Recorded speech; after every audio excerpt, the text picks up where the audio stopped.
Morning guys. आज basically क्या है, आज है चर्च में प्रेयर।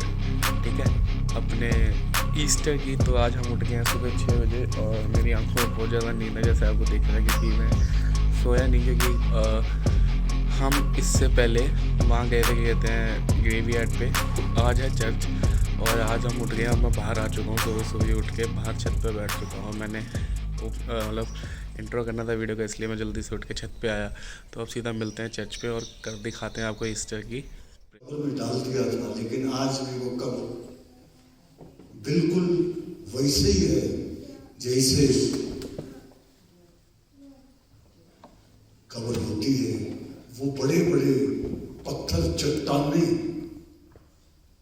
देखते रह गए, हक्के बक्के रह गए कि खुदावंद यीशु मसीह ने अपना वादा पूरा किया।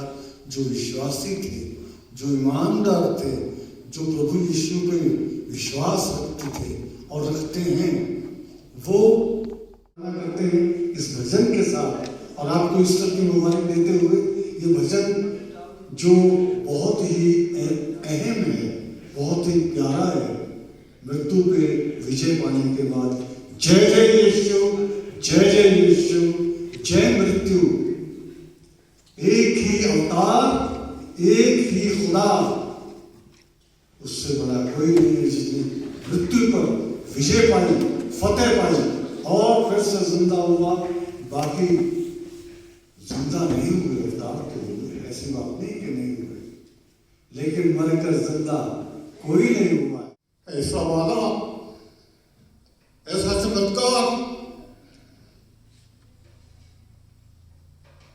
प्रभु ही कर सकता है।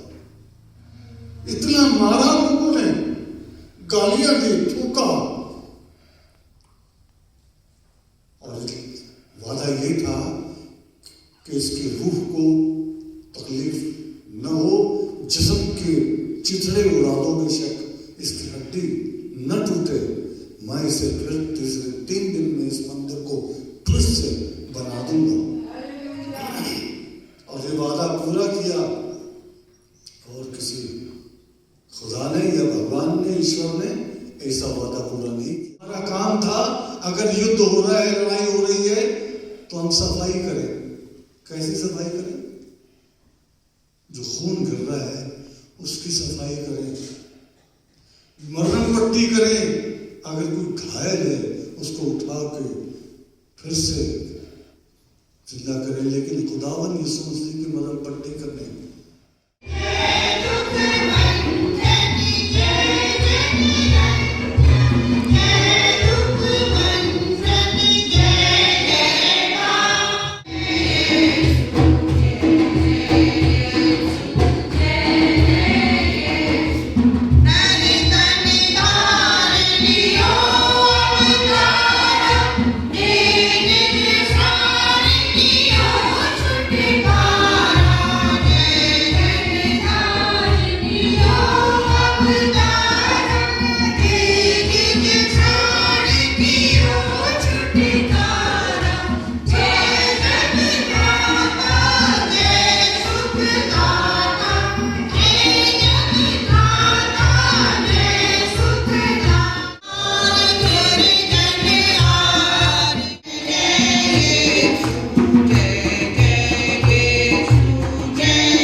चाहे जान भी देना पड़े, कभी ना बढ़ूंगा, कभी ना हटूंगा, चाहे जान भी देना पड़े।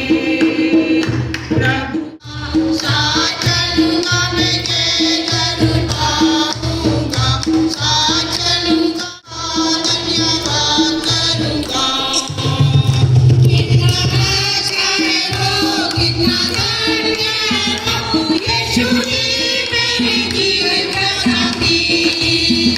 कितना अच्छा है वो, कितना धन्य है वो, यीशु ही मेरे जीवन का साथी। धन्यवाद करूंगा, उसकी संगति में सदा रहूंगा, साथ चलूंगा, मैं जय कर पाऊंगा, साथ चलूंगा, मैं जय कर पाऊंगा, प्रभु का धन्यवाद करूंगा। तेरी सेवा को पूरी करूंगा, मेरे आयु के दिन कट कट में सदा तेरी सेवा को पूरी करूंगा। तेरे भक्ति समान चलता रहूंगा, तेरी महिमा मेरी गाऊंगा। तेरे भक्ति समान चलता रहूंगा, तेरी महिमा मेरी गाऊंगा।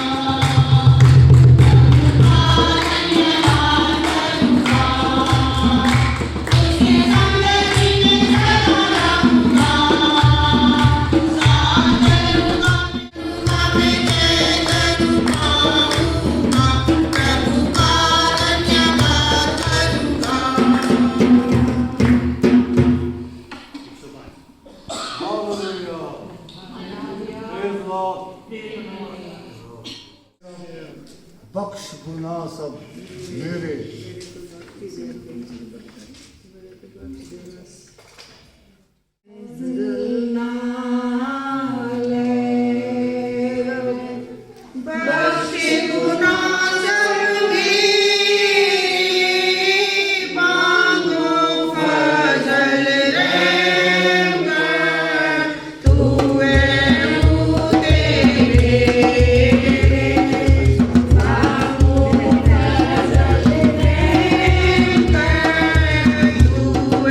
तू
प्रकार लिखा है, परंतु सप्ताह के पहले दिन बड़े भोर को वह उन सुगंधित वस्तुओं को जो उन्हें तैयार की थी लेकर कब्र पर आई। उन्होंने पत्थर को कब्र पर से लुढ़का हुआ पाया, पर भीतर जाकर प्रभु यीशु का शव न पाया। जब इस बात से भौचक्की हो रही थी तो देखो, 2 पुरुष झलकते वस्त्र पहने हुए उनके पास आ खड़े हुए। जब वह डर गई और धरती की ओर मुंह झुकाए हुए रही तो उन्होंने उनसे कहा, तुम जीतते हुए को मरे हुए में क्यों ढूंढती हो? वह यहाँ नहीं है, परंतु और अन्य सबको ये बातें कह सुनाई। ये परमेश्वर का वचन है। आइए हम प्रार्थना करें। हे सर्वशक्तिमान पिता परमेश्वर, दयालु दयाकर परमेश्वर, हम धन्यवाद करते हैं प्रभु आज के इस दिन के लिए, इस समय के लिए, इस संगति के लिए जो आपने हमें दी प्रभु।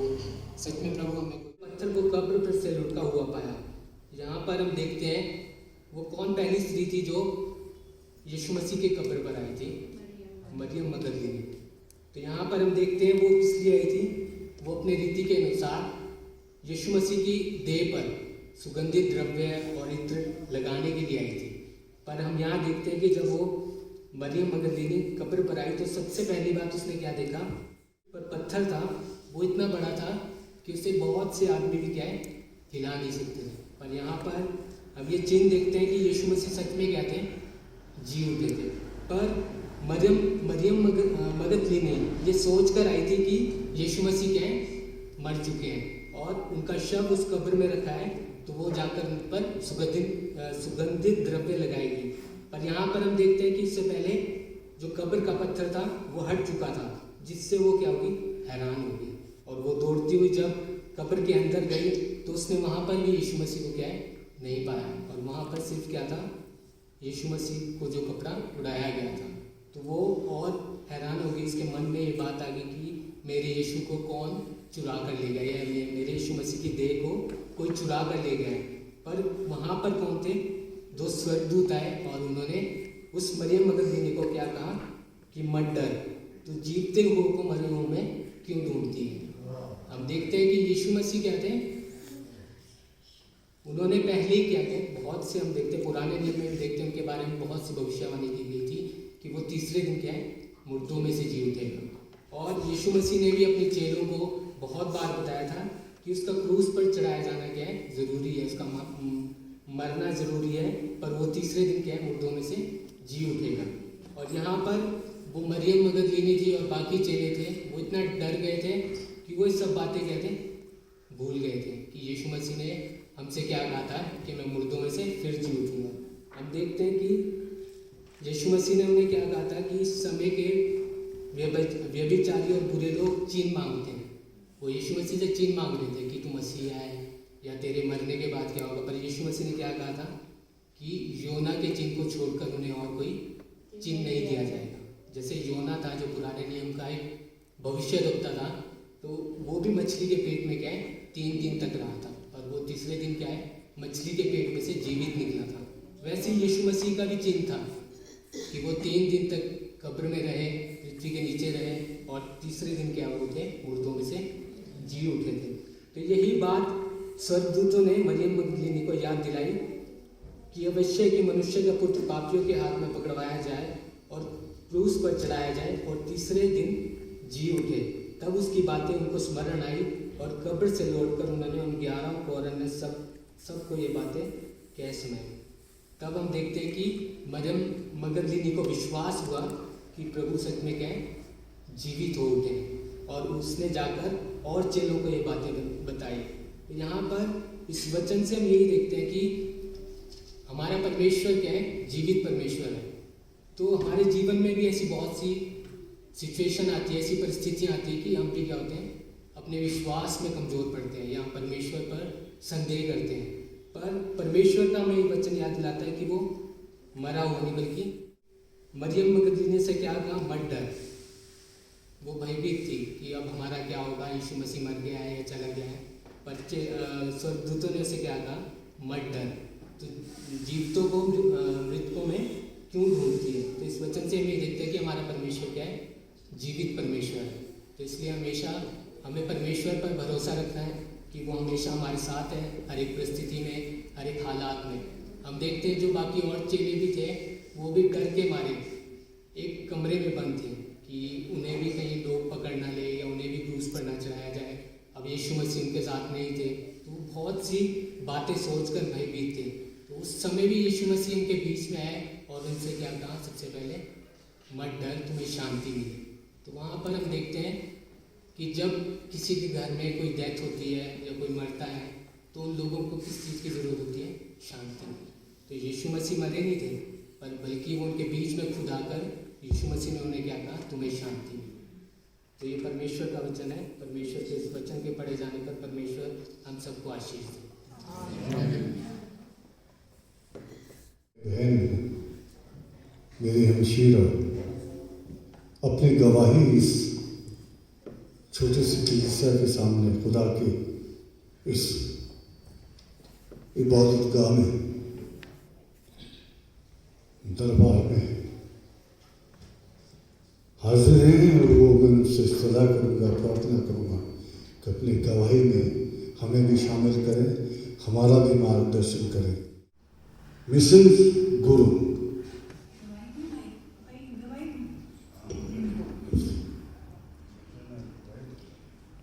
हालेलुया, सबको जय मसीह की। मेरी जिंदगी में बहुत बहुत बड़े बड़े आश्चर्य कर्म परमेश्वर ने किए। हमें मसीही परिवार से पैदा हुए, बड़े हुए, उसके पीछे चले, लेकिन हम अज्ञान थे। हमें नहीं बाइबल का इतना ज्ञान नहीं था। सिर्फ हम लोग ये जानते थे हमारा खुदा बाप, हमारा परमेश्वर प्रभु यीशु है और वो 25 दिसंबर को वो पैदा हुए और गुड फ्राइडे को क्रूसीफाइड हुए और ईस्टर वाले दिन फिर से जीवित हो गए। हम इतना जानते थे, इससे ज़्यादा कुछ नहीं, क्योंकि हमने कभी बाइबल पढ़ी नहीं, वचन सिर्फ सुनते थे और उस पर कभी भी हमने उस पर मनन नहीं किया, नहीं सोचा। हम अज्ञान थे, हमसे गलतियाँ हुई जो हमसे नहीं होनी चाहिए थी। हम खुदा से दूर हो गए। खुदा आपका धन्यवाद करते हैं प्रभु यीशु कि आप हमारे पिता हैं, परमेश्वर है। आपने अपनी छवि और समानता में हमें बनाया और हमें अपने बेटे और बेटियां होने का अधिकार दिया है और वो अधिकार जो आपके पास है, आपने हमें सब कुछ दिया पिता परमेश्वर। आपने हमारे लिए अपनी जान दे दी। कौन किसी के लिए अपनी जान दे सकता है? कोई नहीं। एक वही ऐसा खुदा है जिसने सारे जगत के लिए अपनी जान दी और क्रूस पर अपनी कुर्बानी दी। ये होना था, ये परमेश्वर की योजना थी, क्योंकि पृथ्वी पर इतना पाप बढ़ गया था कि इसको पाप से मुक्त करने के लिए और कोई रास्ता नहीं था। पिता परमेश्वर यहोवा की यही मर्जी थी। पिता परमेश्वर यहोवा ने उसकी मर्जी को और हमारी मर्जी में जमीन और आसमान का फर्क है। जो परमेश्वर ने योजना बनाई कि पृथ्वी पर जब तक एक पवित्र मेमने की कुर्बानी नहीं दी जाएगी तब तक लोगों को पापों से क्षमा नहीं मिलेगी। तो वो पिता परमेश्वर यहोवा ने किया, अपने प्यारे इकलौते पुत्र को कुर्बान होने के लिए दे दिया। जबकि सब पहले लोग गुनाह करते थे, पाप करते थे, हर साल अपने गुनाहों की माफ़ी के लिए वो मेमने की कुर्बानी देते थे, जानवरों की कुर्बानी देते थे, लेकिन वो कुर्बानी नहीं थी। उससे हमारे पाप माफ नहीं होते थे, धुलते नहीं थे। प्रभु यीशु की एक कुर्बानी के बाद हमारे पाप धुल गए हैं, क्योंकि प्रभु यीशु का लहू जो सामर्थ्य लहू है, ऐसा लहू जो पवित्र, अति पवित्र और निष्कलंक निर्दोष लहू, वो वही बहा सकता था और उसने बहाया। पर वचन में लिखा, मन मर्जी के मुताबिक चौड़े रास्ते पे चल रहे हैं जहाँ पर उन्हें कोई भी रोक टोक नहीं है। सकरा है यीशु का रास्ता, तंग है, लेकिन वो जीवन देने वाला है। हमें उसमें रास्ते में कंडीशंस हैं, रोक टोक है, ऐसा नहीं करना, ऐसा नहीं करना, ऐसा नहीं करना, लेकिन लोग अपनी मर्जी के मुताबिक चलना चाहते हैं चौड़े रास्ते पर। लेकिन खुदा बाप ने उन्हें चॉइस दी है, हम लोगों को चॉइस दी है कि हमने कौन सा रास्ता चुनना है, तंग रास्ता चुनना है या चौड़ा रास्ता चुनना है। तो इसलिए ये पुनरुत्थान और जीवन यीशु है। जैसे हम प्रभु यीशु मरे हुए से जिंदा हुए, प्रभु यीशु का ये वादा है कि हम भी प्रभु यीशु में, हम मर भी गए तब भी हम जिंदा रहेंगे। हालेलुया। प्रभु यीशु ही एकमात्र परमेश्वर है वही आदि है, वही अंत है, वही अल्फा है, वही ओमेगा है, वही था, वही है, वही आने वाला है। उसके सिवा न कोई परमेश्वर था, न है, न होगा। धन्यवाद यीशु नासी। मेरी बहुत जिंदगी में इतनी गवाहियाँ हैं कि मैं भटकी हुई थी। प्रभु यीशु ने मुझे 2 बार दर्शन दिए 2002 में। हम प्रभु के से बहुत दूर थे, हम भटक गए थे, हम उसकी भटकी हुई भेड़ें हैं। लिखा है ना कि जिसके पास 100 भेड़ें हों, उसकी अगर एक भेड़ खो जाए तो 99 को छोड़कर वो पहले एक को ढूंढ के लाएगा और अपने उस भेड़ों में शामिल करेगा। उस दिन बहुत आनंद मनाया जाता है।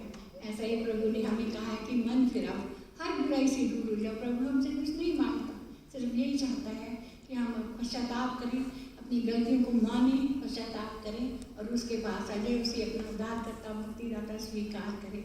मेरी जिंदगी में प्रभु ने मुझे ढूंढा, भटकी हुई को रास्ता दिखाया, अंधकार से ज्योति में लेके आया और मुझे विश्वास है बोलो मेरे पास आओ, मैं तुम्हें विश्राम दूंगा। सच में पिता परमेश्वर, तेरे बिना कोई भी शांति नहीं दे सकता, तेरे बिना कोई भी विश्राम नहीं दे सकता। एक तू ही ऐसा परमेश्वर है। हम इतने बुरे होते हुए, इतने पापी होते हुए पिता परमेश्वर, तू हम पर दया करता है, अनुग्रह करता है, हमसे बेहद प्यार करता है। इतना संसारिक बात भी हमसे प्यार नहीं करता जितना प्रभु यीशु हमसे प्यार करता है, अपनी आँख की पुतली जैसे। वचन में लिखा है, जो मेरे जन को छेड़ता है वह मेरी आँख की पुतली को छेड़ता है। हम कोई आम खास लोग नहीं है, हम प्रभु यीशु के बेटे बेटियाँ। उसने हमें अधिकार दिया, राजाओं के राजा, प्रभु के बच्चे हम हैं। हम गरीब नहीं है, हमें कभी गरीब नहीं बोलना। हम राजाओं के राजा, कि मैंने सब चीज पर तुम्हें अधिकार दिया। मेरे बेटे को नया जीवन देने के लिए उसने पिता परमेश्वर मुझे पहले से ही प्रार्थना में लगाया। माता तू प्रार्थना कर, तू ऐसी ऐसी मुसीबतें तेरी जिंदगी में आएगी। वचन में लिखा है, संसार में रहते हुए तुम्हें क्लेश तो होंगे, ढाढ़स बांधो क्योंकि मैंने संसार को जीत लिया। कैसे कैसे वचन हमें देता है, वचनों के द्वारा हमसे बात करता है और वचनों के द्वारा हमें दृष्टांतों में समझाता है। हर जगह पे लिखा हुआ प्रभु जी, उसके वचनों से जब हम उसके पास आते हैं, ऐसे ऐसे वचन पढ़ते हैं, प्रभु जी ये तुम्हें हमने हमारे लिए लिखे हैं। मुझे उसने इतनी हिम्मत दी, एक वचन ने मेरी जिंदगी को बदल दिया। तुम मत डर, मैं तेरे साथ हूँ जगत के अंदर। प्रभु धन्यवाद यीशु नासरी, धन्यवाद। मुझे हर चीज से, मेरे मांगने से ज्यादा, मेरे सोचने से भी परे तुम्हें दिया है पिता परमेश्वर। बस प्रभु जी तुमसे प्रार्थना विनती मांगती हूँ कि अंत तक मैं विश्वास में दृढ़ और मजबूत रहूं और तेरे साथ तेरे राज्य में रहने पाऊं। प्रभु जी तुमने हमसे वादा किया कि जहाँ मैं रहूँगा वहाँ तुम भी रहोगे। हालेलुया। प्रभु जी धन्यवाद धन्यवाद धन्यवाद। तेरा जितना भी धन्यवाद हम करें उतना पिता परमेश्वर। धन्यवाद प्रभु जी। एक भजन गाना चाहती हूँ।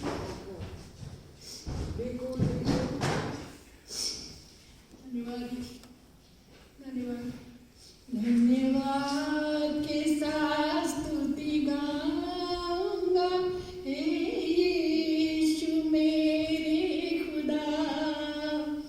उपकार तेरे हैं बेशुमार, कोटि कोटि स्तुति धन्यवाद। धन्यवाद के साथ स्तुति गाऊंगा, यीशु मेरे खुदा।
मैंने पूछा प्रभु से तू क्यों करता मुझसे इतना, प्रभु से तू क्यों करता मुझसे इतना प्यार। मैंने पूछा प्रभु से तू क्यों करता मुझसे इतना प्यार। तेरी राहों पर चलते चलते कई बार मेरे कदम भटक गए। तेरी राहों पर चलते चलते कई बार मेरे कदम भटक गए। फिर भी न छोड़ा तूने साथ मेरा, फिर भी न छोड़ा तूने हाथ मेरा।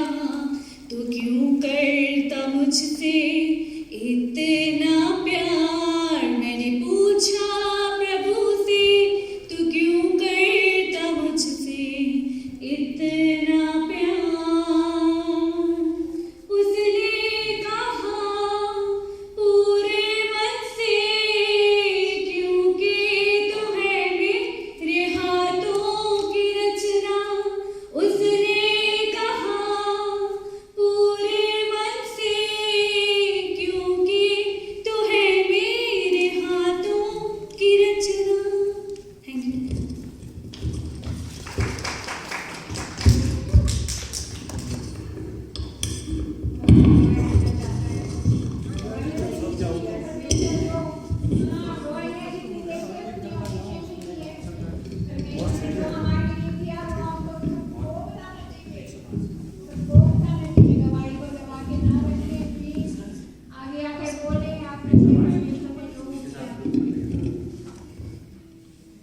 ये रिक्वेस्ट है आपसे, हुक्म नहीं है, क्योंकि हम किसी को हुक्म नहीं कर सकते, प्रार्थना कर सकते हैं। जानना है खुदा के बारे में, क्योंकि उसमें अंकित है। खुदा के वचन से बात करें, हम अपने वचनों से बात ना करें। वो ठीक है, दुनिया में रहते हैं, हम समाज में रहते हैं, समाज के काम भी बहुत ज़रूरी हैं, दुनियावी काम बहुत ज़रूरी हैं हमारे लिए। वो हमारे पर एक जिम्मेवारी, अहद है, हमारा फ़र्ज़ है अपने परिवार के प्रति, अपनी फैमिली के प्रति, अपने बच्चों के प्रति हमें उजागर रहना है हर तरह से, क्योंकि दौर बहुत अजीब है। तो मैं चाहूँगा डीन साहब थोड़ी देर के लिए माइक पे आएँ और आपसे ज़ोरदार ताली से स्वागत करें। बहुत सीनियर मेंबर और ऐसे परिवार से मैं क्या कहूँ, आज भी इस दिल में है। तो मैं इनसे रिक्वेस्ट करूँगा कि आप कलीसिया को और हौसला दें और आगे बढ़ें, और क्योंकि आप हमारे बहुत सीनियर हैं, आप हमारा मार्गदर्शन करें। धन्यवाद। सब छोटी सी क्रिया को हमारे परिवार की तरफ से जय मसीह की, और सबको हमारे परिवार की तरफ से हैप्पी ईस्टर। तो मैं आपसे थोड़ी सी बात करूँगा अपनी लाइफ के लिए। मैं पिछले साल इन्हीं दिनों अपनी लड़की के पास यूपी में गया हुआ था, छोटी लड़की को। उनको जब पता चला, वो रातों रात आए, हमें घर तक ले गए। सवेरे जैसे तो मेरी लड़की ने बोला, पापा चलो मेरे पास बड़ी जान पहचान है, बड़े बड़े डॉक्टर से, चलो आओ। मेरे को ले गई। मैं रात भर नहीं सो सकता था ना, अगर मैं बिता देते थे तो मैं वहाँ से खड़े नहीं हो सकता था, टॉयलेट तक नहीं जा सकता था। लास्ट में ही दिन तो मेरे को मेरी मिसिस दिन रात मेरे साथ थी और मेरे लिए बड़ी प्रार्थना की उसने, दिन रात प्रार्थना। वहाँ बड़ी मुश्किल से मेरी लड़की ने अपॉइंटमेंट ली डॉक्टर से, बहुत बड़े डॉक्टर से, जिसने मेरे को बहुत अच्छी तरह से देखा और रिटर्न था। उसने मेरे को हौसला दिया और बोला आप बिल्कुल ठीक हो जाएंगे। तो उसने ऐसी ऐसी दवाइयाँ दी, लिखी, और मैं विद इन वन वीक मैं उस दवाइयों के खाने से खड़े हो गया और बाथरूम वगैरह भी जाना लगा, मेरी मिस्ट्रीज मेरे बच्चे खुश हुए। उसके बाद एक हफ्ते उसने मेरे को बिल्कुल सही कर दिया विद इन वीक, और उसका धन्यवाद जीसस का। तो मैं सबसे यही कहना चाहूँगा, हिम्मत नहीं हारनी, वो सब कुछ देगा। विश्वास रखो, नियत साफ रखो अपनी। जिस इंसान की नियत साफ नहीं है वो कभी ना उठेगा ना उठेगा। किसी से मत जलो, रीस करो, है ना जी। जीसस देते हैं। आज जीसस ने मेरे परिवार, आगे भी उनके बच्चे, मेरी सारी बेटे की लड़की जो अभी फॉरेन गई है ट्रेनिंग के लिए, वो एक बहुत बड़ी फोटोग्राफर और कैमरामैन है, जो वो अभी ये गई है कहते हैं इंग्लैंड पढ़ने के लिए भेजी। अभी एक और को मैं भेजा, फिर मेरे छोटे छोटे और बच्चे सबको मैं जितनी मदद होती मैं करता हूँ। और जीसस ने मुझको इतना दिया है, जहाँ जाए उसकी भी धन्यवाद। हाँ,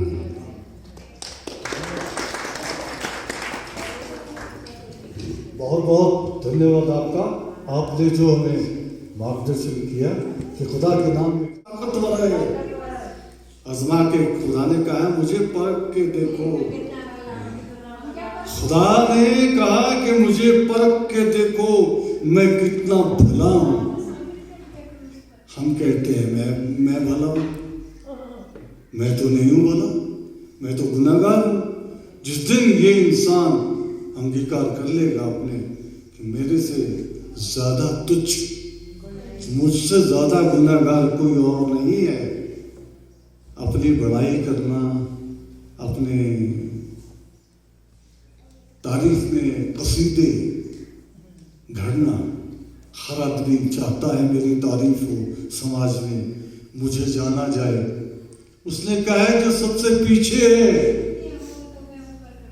वो आगे लाया जाएगा। हम यहाँ आने से डरते हैं, लेकिन हमारा छोटा भाई है, उसने कहा नहीं माइक पे आके बोलो, कुछ कहो। इस सर्विस पादरी साहब तो नहीं आए हैं, लेकिन हम क्या कर सकते हैं, ये कलीसिया क्या कर सकती है।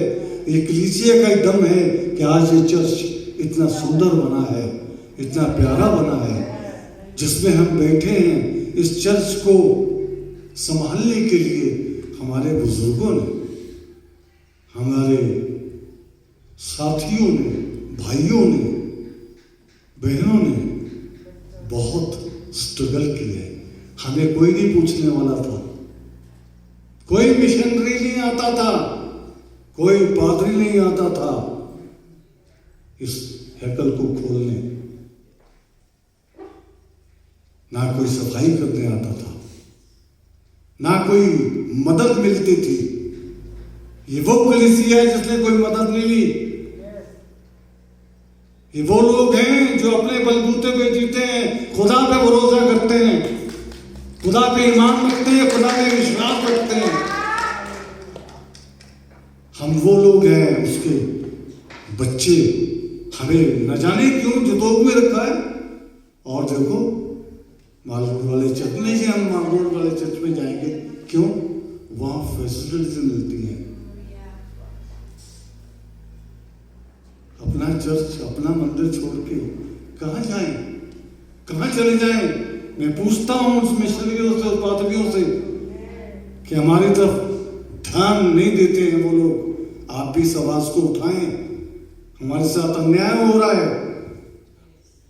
हम जो दाही की या खुदा के चरणों में अपना हिस्सा देते हैं, वो भी सब यहाँ से गायब हो जाता है, चला जाता है। मैं बदगोई नहीं कर रहा हूँ, अपने हक के लिए बात कर रहा हूँ। और सबसे मेरी रिक्वेस्ट है, प्रार्थना है, इस आवाज को उठाइए ताकि ये चर्च, हमारा जो चर्च है, हमारा है, हमारी कलीसिया का है, जो हमने बनाया है, संजोया है, कुछ नहीं था यहाँ।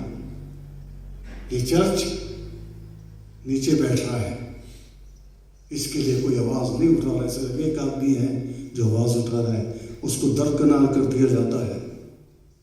अरे तुम तो पैसा खाते हो, तुम तो ठेकेदार हो, तुमने अपने ठेके से बिल बनाने हैं, चर्च का बहाना है। ध्यान से देखो जब आते हैं आप इस चर्च को, हम ही हैं इसको संभालने वाले, बाहर से कोई नहीं आएगा। उसमें टाइम बहुत ज्यादा बड़ा आनंद आता है। जब खुदा से बात करने की बारी आती तो कुछ नहीं है। क्या जानते हैं आप, उसने कहा है मुझे जानो, मुझे पहचानो। हम खुदा के जानने वाले लोग हैं, पहचानने वाले लोग हैं। खुदा को जानते हैं, वो कितना भला है। हर मेंबर को ऐसा तैयार होना है कि हमें किसी की जरूरत ना पड़े। हमारे अपना ही एक सिलसिला हो, एक कमेटी हो, एक कलीसिया का नुमाइंदा हो। बहुत अच्छे अच्छे बच्चे हैं जो ज्ञानवान हैं, बाइबल के बारे में जानते हैं। मैं नहीं जानता हूँ, मैंने बाइबल पढ़ी हुई नहीं, मुझे इल्म नहीं है इस चीज का, लेकिन मैं ये जानता हूं कि खुदा के वचनों द्वारा बात करो। हम ख्याल हो एक दूसरे से, न जाओ दूसरे द्वेष जो है खत्म कर दो। आज हमारे बीच में एक भाई नहीं है, बड़े याद करता हूं मैं उनको, कमी महसूस करता हूं। पैसा दे दे, अमीर बना दे, गाड़ियां हो मेरे पास, बंगले हो मेरे पास। वो कहता है मैं दुनिया की दौलत तेरे कदमों में डाल दूंगा, शर्त यह है कि तू विश्वासी हो जा। विश्वास तो है नहीं, ईमान तो है नहीं, ईमान में डामाडोल है। हम दूसरे की बुराइयां देखते हैं, ये नहीं देख रहे कि एक उंगली व्यक्ति की तरफ है तो 3 उंगलियां मेरी तरफ है। 3 बुराइयां मैंने खुद ले ली है अपने पर, 3 पाप मैंने कर लिए अपनी तरफ, ऐसे उंगली करके। खुदा से दुआ करो, ये हाथ उठे तो दुआ बंदगी में उठे खुदा की। हर मेंबर को तैयार रहना है गवाही देने के लिए, किसी पे डिपेंड नहीं रहना है, किसी से मत डरो। अभी 3 भाई कह के गए हैं, क्यों डरने की क्या जरूरत है? जी हुजूरी कर रहे हैं हम, हमारा सारी मेहनत ले जाते हैं यहां से और बोलने वाला कोई नहीं। बड़े अफसोस की बात है जब कोई बोलता है आप चुप करो, आप चुप करो। क्यों चुप करो? मेहनत करते हैं हमारे बच्चे, रात दिन एक कर देते हैं, कितने 2-2, 3-3 महीने लगे रहते हैं। इतनी बड़ी बिल्डिंग को संभालना, इसको मेंटेन रखना आसान काम नहीं है। हेल्प मिली हमको खुदा के फजल से, आदमी ने संभाला, कुछ मेंटेन किया। बाहरी इलाका क्या मदद दी हमारे को किसी ने? आज हमारी जो हुर्मती हो रही है, हमारे बुजुर्गों की बेइज्जती हो रही है, कैसे? सिमेट्री का हाल देखो नीचे कब्रिस्तान में जाके, लोग पत्थर तक ले गए हैं, दीवारें खोद दी हैं, कब्रें खोद दी हैं, और उसके लिए कोई आवाज नहीं उठा रहा है। शमशान घाट में जाओ, वहां ओबरे बनाओ, वहां गाय बांधो, भैंसे पालो, वहां सिमेट्री में ही क्यों? क्रॉस तक ले गए हैं, ऐसे सुंदर सुंदर बने हुई थी। सिमेट्री क्या चीज है, ग्रेवयार्ड क्या चीज है, बाकी लोगों को क्या पता है? ये ईसाई जानते हैं कि ग्रेवयार्ड क्या होता है। इसके लिए आवाज उठाएं। ये मैं बगावत की बात नहीं कर रहा हूं, अपने हक के लिए, अपने चर्च के लिए, अपने बुजुर्गों की इज्जत के लिए ये बात कह रहा हूं कि इस बात को दूर तक पहुंचाए।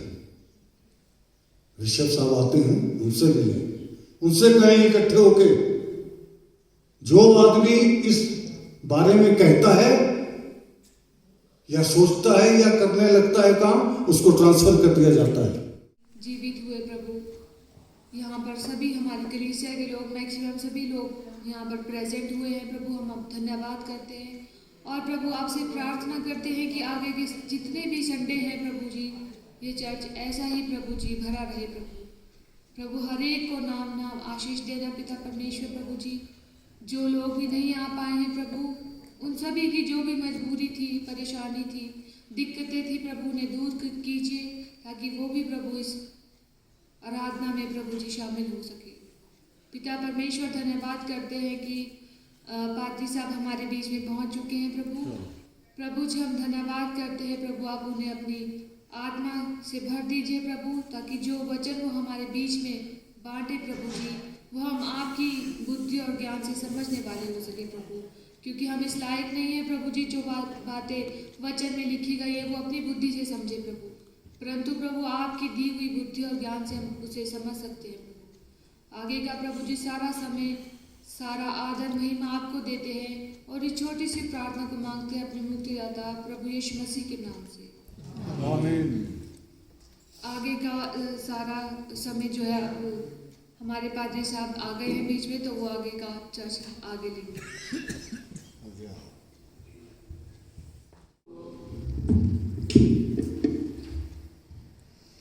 आज का दिन पूरे संसार में बड़े आनंद और खुशी के साथ हर मसीही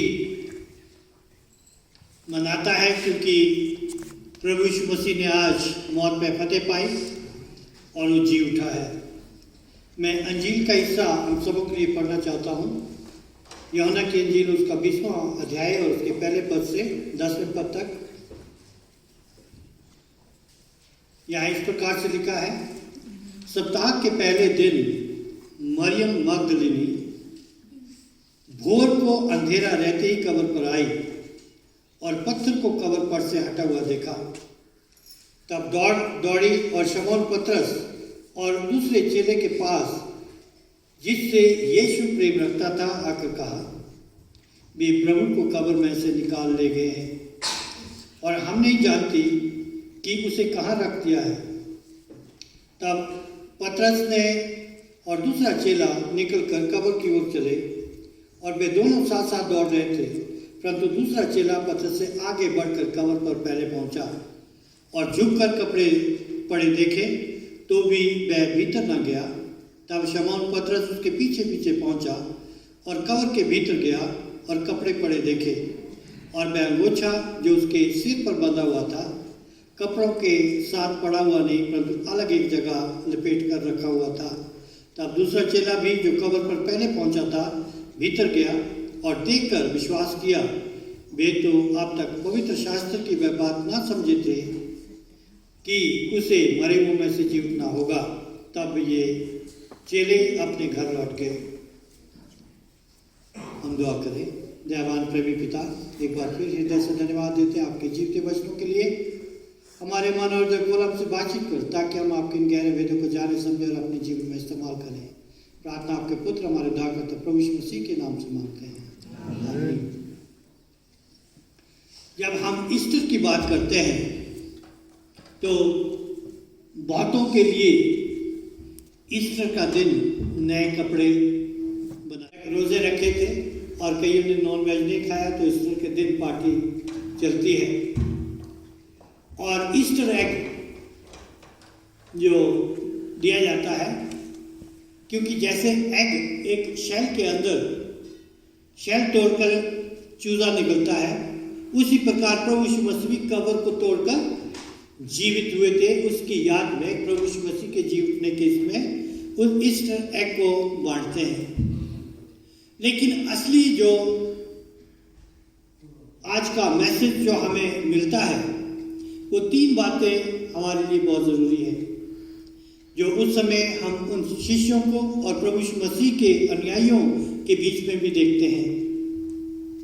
पहली बात कि जब हम मरियम के साथ मरियम मगदलिनी और दूसरी औरतें क्रूस के पास रो रही थी, प्रभु यीशु मसीह क्रूस पर टंगे हुए थे, तकलीफ में थे और यीशु की माता निढाल हो रही थी और वो दूसरी औरतें भी थी। बाकी सारे लोग उसके अपने चेले उसको छोड़कर चले गए थे। केवल यूहन्ना वहाँ पर रुका हुआ था जिससे प्रभु प्रेम करता था। तभी उसने कहा कि देख तेरी माता, कि अपनी माता की जिम्मेदारी उसे दी और उस चेले से अपनी माता से कहा, ए नारी देख तेरा बेटा। कि आज से ये तेरी जिम्मेवारी देता है, ये तुझे देखेगा, और वो जिम्मेवारी उनको देता है। तो वही, और ना ही प्रभु यीशु मसीह का वो जैसे रीति के अनुसार जब आदमी मर जाता था उसकी बॉडी को लेप लगाया जाता था सुगंधित द्रव्यों का, कि जिससे बॉडी खराब ना हो, वो लेप उसे लगाया जाता था, इत्र लगाया जाता था, सुगंधित द्रव्य लगाए जाते थे, और उसको फिर अच्छे, जैसे आज भी हम करते हैं, अच्छे से नए कपड़े नला धुला के अच्छे ये करके फिर ग्रेव में उस बॉडी को रखा जाता है। वो नहीं कर पाए। केवल यूसुफ अरमतिया का जो रहने वाला था, वो बहुत अमीर आदमी था, उसने अपने लिए गुफानुमा वो कब्र जो पत्थर में खोदी थी, उसमें प्रभु यीशु मसीह को उसने पिलातुस से मांगा, और प्रभु यीशु का गुप्त चेला था कि वो खुलेआम नहीं कहता था कि मैं प्रभु यीशु मसीह का चेला हूँ, लेकिन हृदय से वो था।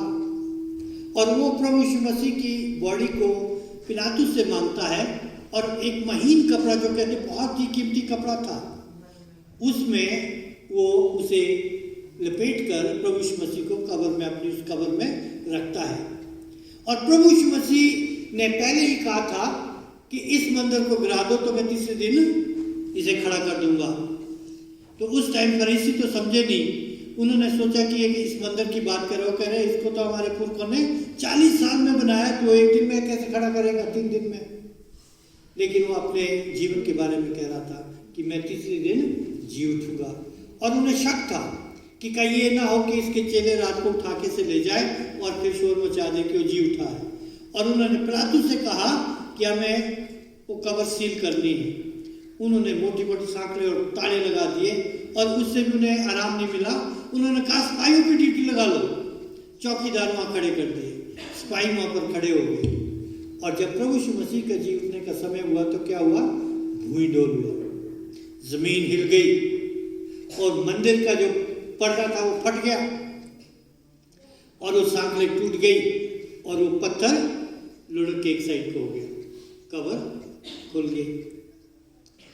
और वो कहते कि कब्र इसलिए नहीं खुली कि प्रभु यीशु मसीह को कब्र से बाहर आना था, बल्कि इसलिए खोल दी गई ताकि वो औरतें और जो शिष्य जो प्रभु यीशु मसीह को देखने जा रहे थे वो अंदर जा सके, क्योंकि प्रभु यीशु मसीह को तो फिर कुछ रोक नहीं सकता था। उसके बाद हम देखते हैं कि जब प्रभु यीशु मसीह शिष्य जब डरे हुए कमरे में बंद थे यहूदियों के डर से, और प्रभु यीशु मसीह उनके बीच में हाजिर हो गया, ना खिड़की खोली ना दरवाजा खोला, प्रभु यीशु मसीह उनके बीच में खड़ा हो गया और कहता तुम्हें शांति मिले। इसलिए कि वो दुखी रोते बिलखते, जब हम पढ़ते हैं 11वीं आयत में वहाँ लिखा है, परंतु मरियम रोती हुई कब्र के पास बाहर खड़ी रही और रोते रोते कब्र पर झुक कर देखा कि वो दुखी थी। सुंदरता में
18 हम मिलकर ये जो आप एक साथ मिलकर करेंगे।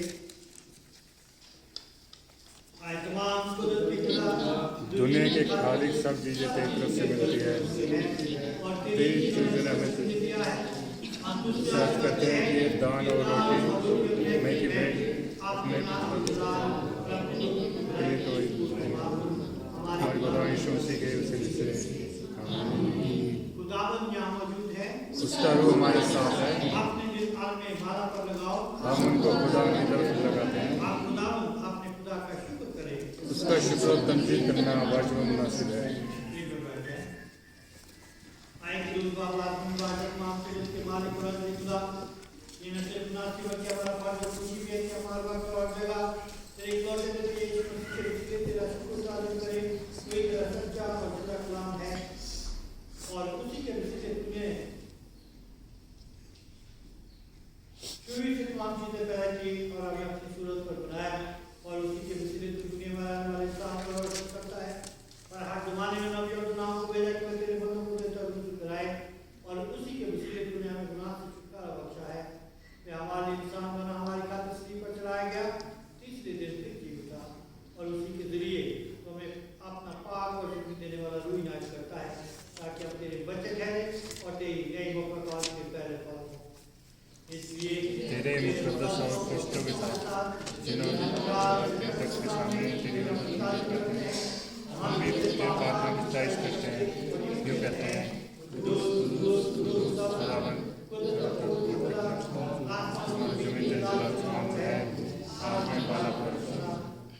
अपने बाप अपने बेटे हमारे खुदा यीशु मसीह के जरिए हमारी हमदर्द मंजूर कबूल फरमा।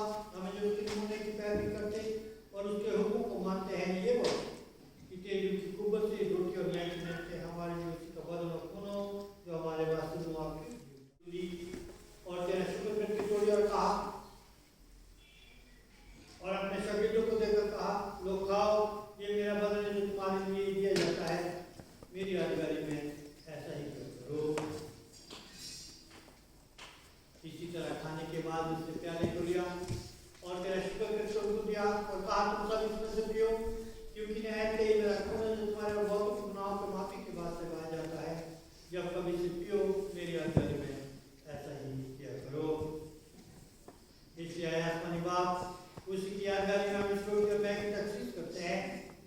हम उस कानून कुर्बानी को मनाते हैं, उसका जार करते जो की बात जहाँ देखकर सलीब पर नजर चढ़ाई। हम उसके जीवित और आसमान पर जाने का ऐलान करते हैं और इस इंतजार के में है कि बदलाव के साथ फिर आएगा। मसीह हमारे लिए इसलिए रहे खुदा उसके हमारे सरदार लाइन के वसीले हमारी हम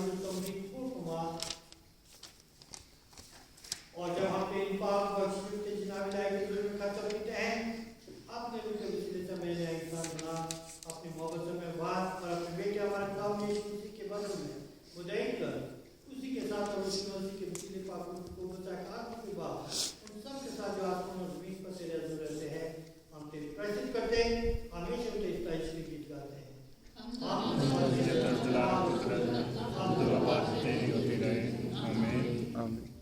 हम इस रोटी को तोड़ते हैं ताकि मसीह के बदले में शरीक हों। हम बाप में एक बदन हैं क्योंकि हम एक ही रोटी के शरीक हैं। ये प्यारा जिसमें बरकत मांगे मसीह की खून की शराकत है। उसकी जिंदगी हमें है और उसी में हम जिंदा हैं। जैसे हमारे मुझे यीशु मसीह ने सिखाया हम मिलकर दुआ करें। आए हमारे बाप तेरा नाम पाक होना जाए, तेरी बादशाही आए, तेरी मर्जी से आसमान पर पूरी होती है जमीन पर।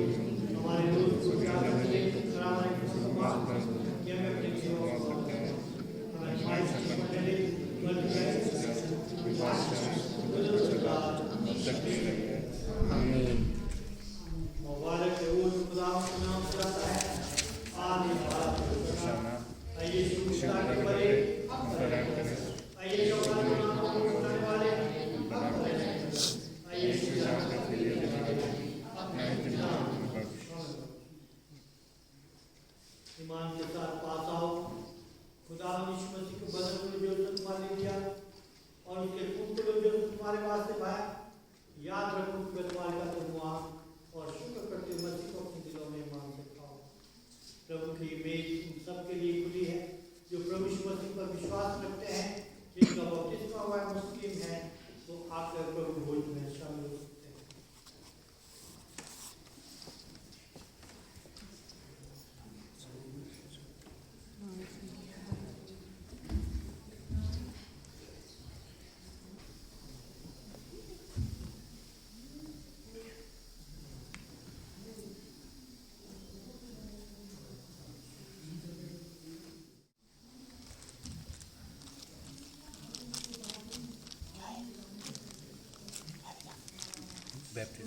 उसके बाद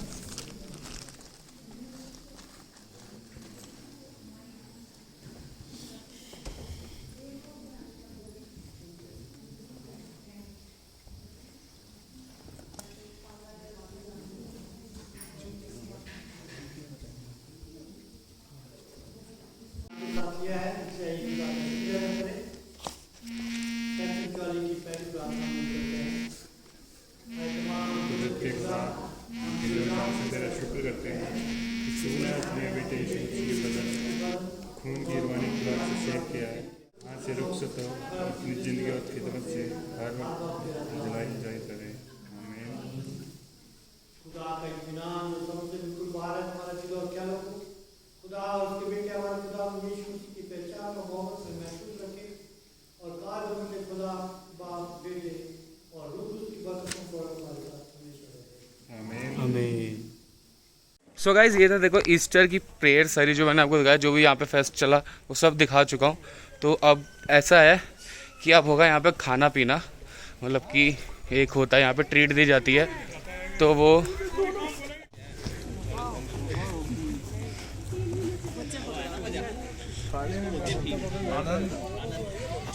क्या लें। Cheers. Be water my friend. बिल्कुल अब पानी ले आओ, जो वाटर ही ले आओ, फटाफट लाओ वाटर 2 गिलास। इस बंदे को मैं क्रॉप कर दूंगा और ये पता भी लगे कुछ बोल रहा है। बी वाटर में बेसिकली क्या अरेंजमेंट है खाने पीने की, जैसे देखो वहाँ पे खाना पीना चल रहा सारा और इधर सारी फैमिली बैठ के खा रही है। तो हैप्पी ईस्टर आपको और आपकी सारी फैमिली को, मेरी फैमिली की तरफ से और मेरी तरफ से। तो मिलते हैं नेक्स्ट डोज में। Signing off this video little dose with काजू। और अब नेक्स्ट एपिसोड का वेट करो। बाय।